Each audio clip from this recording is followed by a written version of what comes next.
Hello everybody. So the video that I'm gonna be doing today is about cars that I think are really weird and unusual and probably that nobody's ever heard of in like a long time. And when I was thinking about this, the first thing that I thought of was the GM EV1, which was like one of the first modern electric cars, and it was built by General Motors in 1997. So for some quick background, what is the EV1, you might ask?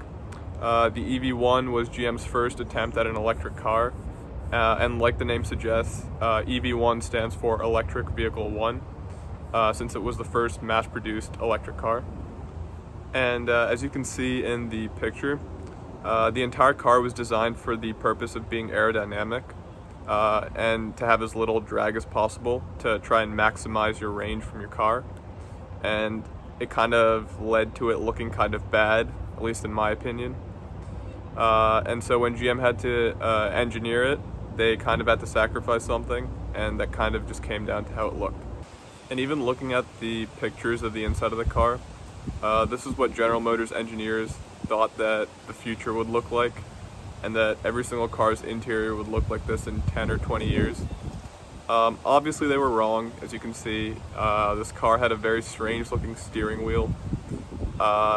It had like four like spokes coming off like the center, connecting to like the part where you actually like turn the wheel.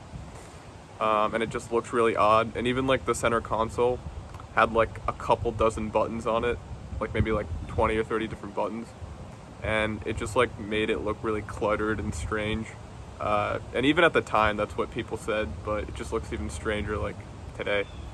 But as bad as the EV1 was compared to other gas-powered cars at the time, I don't think it failed because of how strange the interior was or the fact that it looked like an egg.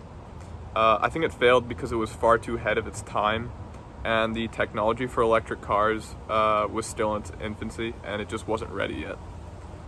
For example, a modern-day Tesla can go about 300 to 400 miles on a single charge, but the EV1 could only go about 50 miles before it needed to be recharged.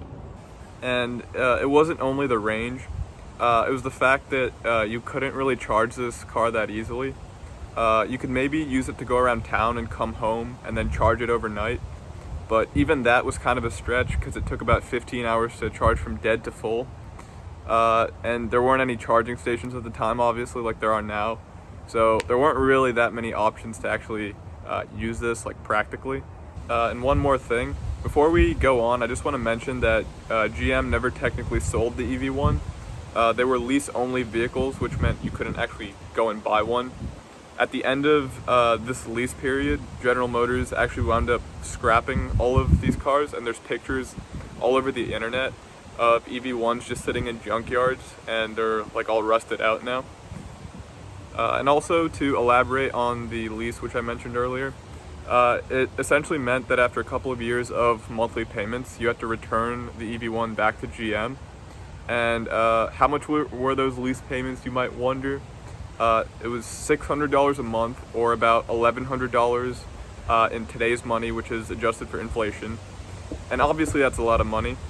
And for some context, I just wanted to mention that you could have leased a brand new Range Rover at the time for about the same amount of money, and you also wouldn't have to be driving a car that looked like a jelly bean. But here's the thing, so far I've talked about why consumers at the time might not have wanted an EV1, but I haven't really mentioned why GM didn't really want it either at the time. However, I did touch on the fact that they scrapped basically every single EV1 that was ever made, which kind of further proves that they didn't really want anything to do with it. But the real reason that they EV1 was killed was because of the fact that it was really expensive to develop and to manufacture. It was estimated by a lot of accounting firms at the time that if GM wanted to turn a profit on the EV1, they would have needed to sell each car for about $1 million each.